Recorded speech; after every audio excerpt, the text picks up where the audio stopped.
The racial division flaring up in the United States, imposed on the average non-racist American by the self-anointed leaders of the African American community, based on the color of our skin, appears to be imploding. Whether it's Hollywood's Academy Awards, the annual self-important spectacle crashed by the cloud of racism lurking over its proceedings, awarding Chris Rock's Black Host Matters monologue style with ratings reaching an 8-year low. Is Hollywood racist? You're damn right Hollywood's racist, but it ain't the racist that you've grown accustomed to. Hollywood is sorority racist. Or MSNBC, Race Baiters Central, nothing less than a government-funded megaphone for the media prostitutes launching their New World Order division diatribe on a nightly basis. Well, I think many people would like to see an African-American on the Supreme Court.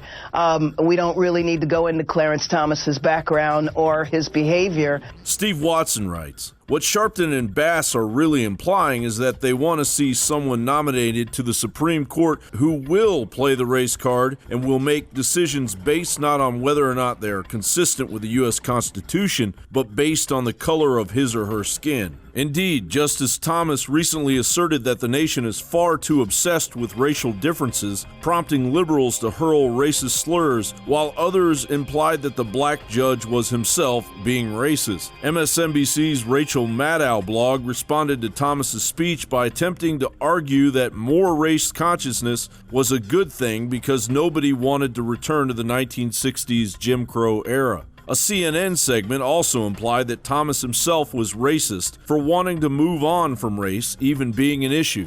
Sharpton also suggested that Senate resistance to confirming a new justice is another sign that the Senate does not consider Obama to be a legitimate president due to his race. And now a major mouthpiece of weaponized inequality has been relieved of her post, Melissa Harris Perry. But I want us to be super careful when we use the language hard worker, because, I actually keep an image of folks working in cotton fields on my office wall, because it is a reminder about what hard work looks like. We have to create a safety net for poor people, and when we won't, because they happen to look different from us, it is the pervasive ugliness. Was dismissed from MSNBC on February 28th due to these comments from an email. She wrote, I will not be used as a tool for management's purposes. I am not a token mammy or a little brown bobblehead.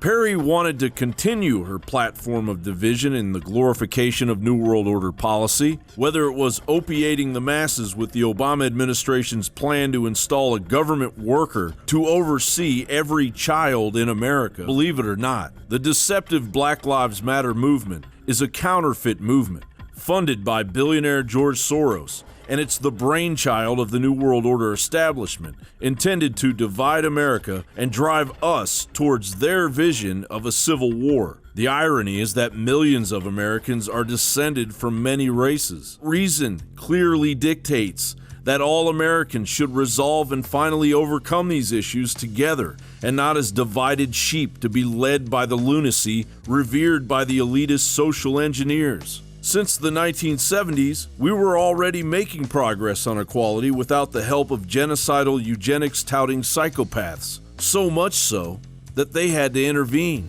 Millennial generation, where is the grassroots movement of true American racial equality to counter the force-fed, billionaire-backed Black Lives Matter movement? Until that happens, a xenophobic stupidity of racial division will slowly increase, and your generation and future generations will be completely consumed by the New World Order agenda. John Bound for Infowars.com.